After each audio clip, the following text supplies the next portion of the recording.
الحمد للہ رب العالمین والصلاة والسلام علی اشرف الانبیاء والمرسلین وعلی آلہ واصحابہ اجمعین اما بعد اعوذ باللہ السمیع العلیم من الشیطان الرجیم بسم اللہ الرحمن الرحیم لقد رضی اللہ عن المؤمنین اذ یبایعونک تحت الشجرہ صدق اللہ العظیم وصدق رسولہ النبی الکریم ان اللہ وملائکتہ یصلون علی النبی یا ایہا الذین آمنوا صلوا علیہ وسلموا تسلیما اللہم صلی علی سیدنا و مولانا محمد معدن الجود والکرم وآلہ وصحبہ وبارک وسلم۔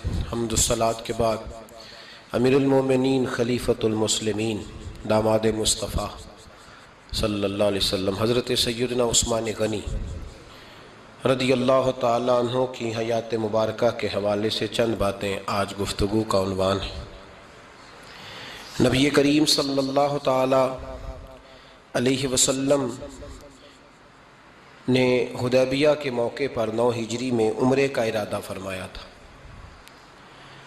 اور حضور صلی اللہ تعالیٰ علیہ وسلم اپنے کئی سو صحابہ کے ساتھ احرام باندھ کر مقام حدیبیہ پر پہنچ گئے۔ سفیر اس کو بنایا جاتا تھا جو بڑا سمجھدار اور زیرک آدمی ہوتا تھا۔ نبی پاک صلی اللہ علیہ وسلم نے اس موقع پر جس کو اپنا سفیر بنا کے بھیجا وہ حضرت سیدنا عثمان غنی رضی اللہ تعالیٰ عنہ۔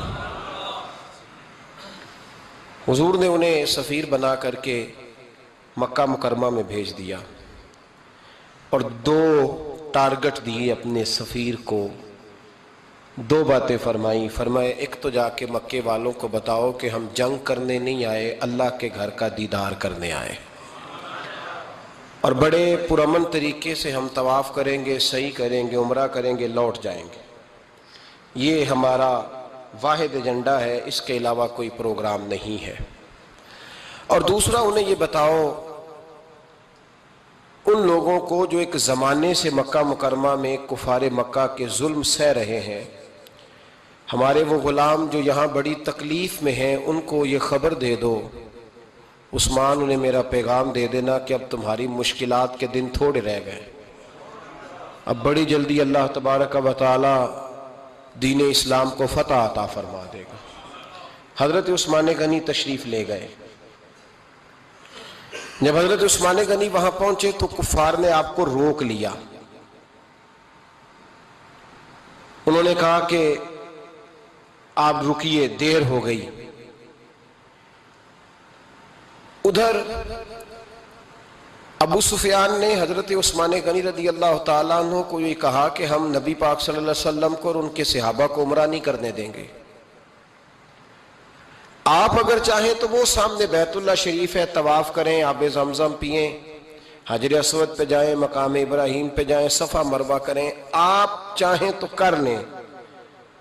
تو حضرت عثمان غنی رضی اللہ تعالیٰ عنہ فرمانے لگے میں تڑپ رہا ہوں کعبے کے طواف کے لیے، لیکن میں بیت اللہ کا طواف اسی وقت کروں گا جب آگے آگے مجھے میرے مصطفیٰ کریم نظر آئیں گے صلی اللہ تعالی علیہ وسلم۔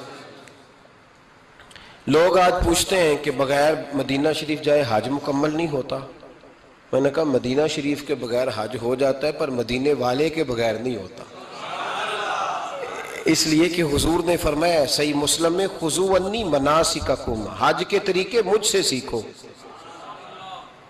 اللہ نے تو کہہ دیا حج کرو، تفصیل تو بتائی نہیں، تو اب آپ کو حضور سے سیکھنا پڑے گا۔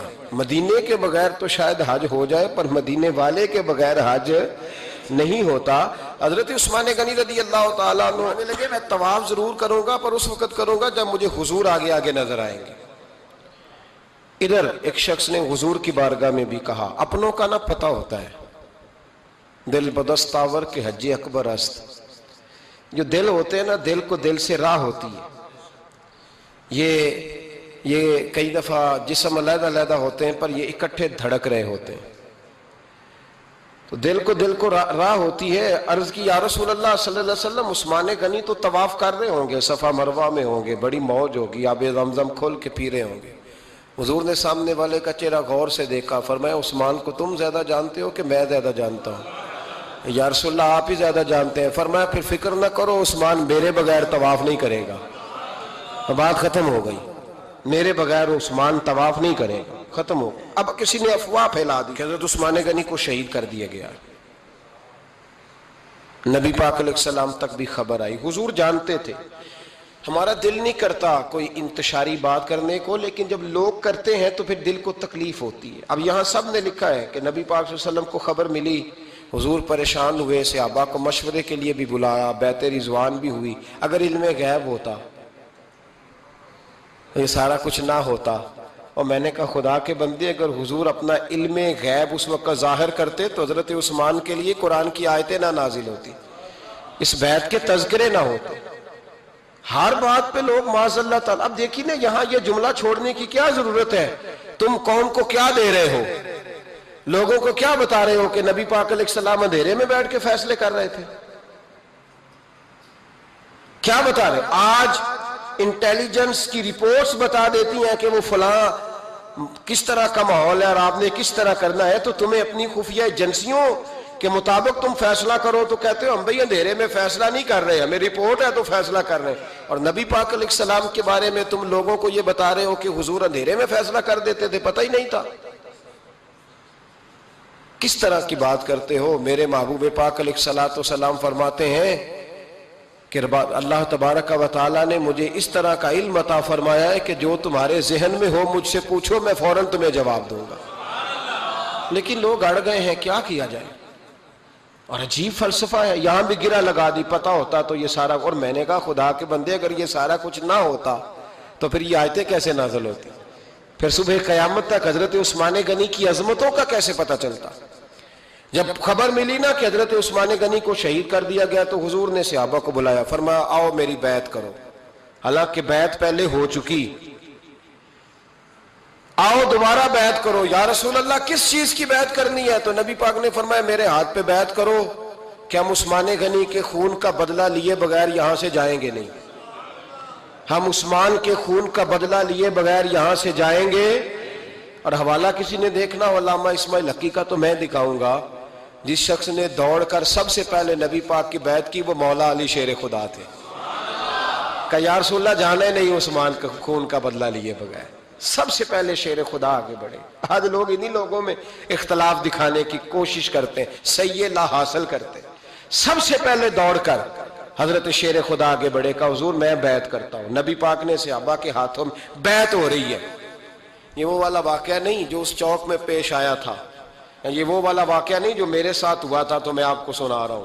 یہ وہ والا واقعہ ہے جو رب کو اتنا پسند آیا کہ اللہ نے قرآن پاک میں بیان فرما دیا ہے. اس کی اہمیت کا اندازہ لگائے کہ رب کریم کو اتنا محبوب ہے یہ انداز کہ قرآن میں بیان کیا. ایک درخت تھا، کانٹوں والا درخت، اس کو شارحین نے لکھا ہے. کچھ لوگ کہتے ہیں بیری کا درخت تھا. نبی پاک درخت کے نیچے بیٹھ گئے، فرمایا بیعت کرو سارے. کن کے لیے بیعت ہو رہی؟ حضرت عثمان غنی کے لیے. ایک بیعت دین کے لیے ہوئی، قرآن کے لیے ہوئی، حدیث کے لیے ہوئی، اللہ کی توحید کے لیے. اور آج نئے سرے سے بیعت ہو رہی ہے. کس کے لیے؟ بول کے بتائیے. حضرت سیدنا عثمان غنی رضی اللہ تعالیٰ عنہ. اس شخص کی عظمت کا کوئی اندازہ کر سکتا ہے؟ جن کے لیے نبی پاک نے خاص کر کے تخصیص کر کے ایز اے اسپیشل بیعت لی. اور صحابہ نے جب بیعت کی تو اللہ کو اتنی پسند آئی کہ قرآن مجید کی سورہ فتح کی آیت نمبر 18 میں بیان کیا. فرمایا لقد رضی اللہ عن المؤمنین اذ یبایعونک تحت الشجرہ. فرمایا محبوب تحقیق اللہ ان مومنوں سے راضی ہے جو درخت کے نیچے آپ کی بیعت کر رہے تھے. تحقیق اللہ ان سے راضی ہوا، ان ایمان والوں سے جو درخت کے نیچے آپ کی بیعت کر رہے تھے. درخت کے نیچے تحت الشجرہ. قرآن مجید کے الفاظ اگر آپ غور کریں گے تو آپ کو حضرت عثمان غنی کی عظمت کا پتہ چلے گا اور اس واقعے کی حساسیت کی آپ کو سمجھ آئے گی کہ بیعتیں تو مسجد میں بھی ہوئی لیکن نام لے کے نہیں کہا محبوب جنہوں نے مسجد میں بیعت کی. نام لے کے نہیں کہا، حالانکہ وہ بیعتیں بھی اللہ کو بڑی محبوب ہے. بیعتیں تو میرے بھائی نبی پاک نے بیت اللہ شریف کے پاس بھی کی، مسجد نبوی میں بھی کی، لیکن یہاں نام لے کر کوئی بھول نہ جائے. کسی نے کہہ دینا تھا کوئی اور بیعت تھی جی، لوگ شرع کر رہے ہیں نا مرضی، وہ تو کسی اور کی بیعت. نام لے کے کہا محبوب تحت شجرہ، وہ جو درخت کے نیچے بیعت ہوئی، وہ جو بیعت درخت کے نیچے ہوئی، اور جنہوں نے بیعت کی لقد رضی اللہ عن المومنین، تحقیق اللہ ان مومنوں سے راضی ہو گیا. اللہ ان مومنوں سے، صحیح بخاری صحیح مسلم میں صحابہ نے پوچھا یا رسول اللہ اللہ کس طرح راضی ہوا ہے؟ فرمایا آج جس نے میرے ہاتھ پہ بیعت کی ہے رب کریم نے وعدہ کر لیا سب کو جنت عطا فرمائے گا. جنتی ہو گئے سارے. حضرت عثمان غنی رضی اللہ تعالیٰ عنہ کی یہ عظمت، یہ شان قرآن پاک نے بیان کر دی کہ حضرت عثمان کے نام پر صحابہ جمع ہوئے. اللہ تبارک و تعالیٰ نے اس واقعے کا ذکر قرآن مجید میں فرما دیا. میرے عزیز دوستو، حضرت عثمان غنی کو اللہ نے بڑی شانیں عطا فرمائی، بڑا مرتبہ دیا. بڑے حسین و جمیل، بڑے خوبصورت آدمی تھے. دیکھو نا کیا شان ہے حضرت عثمان ذی النورین. یہ ذی النورین کا کیا معنی ہے؟ دو نور کون ہیں؟ حضور کی دو صاحبزادیاں. اعلیٰ حضرت فرماتے ہیں نور کی سرکار سے پایا دوشالہ نور کا، نور کی سرکار سے پایا دوشالہ نور کا، ہو مبارک تجھ کو ذی النورین جوڑا نور کا. دو نوروں والے حضرت عثمان غنی. ایک بیٹی کا نکاح کیا، وہ وصال کر گئی تو محبوب نے دوسری بیٹی کا بھی نکاح کر دی. یہ جو بیچارے پراپوگنڈے والے ہوتے ہیں نا، یہ پہلے دن سے صرف پراپوگنڈے میں ہی ہے. یہ نہ محب بن سکے نہ محبوب بن سکے. ان کا نہ کوئی اپنا ہوا نہ انہیں کسی نے اپنایا. یہ پراپوگنڈے والے ہی ہیں، ساری زندگی چیم گوئیاں، کانوں میں باتیں، اپنا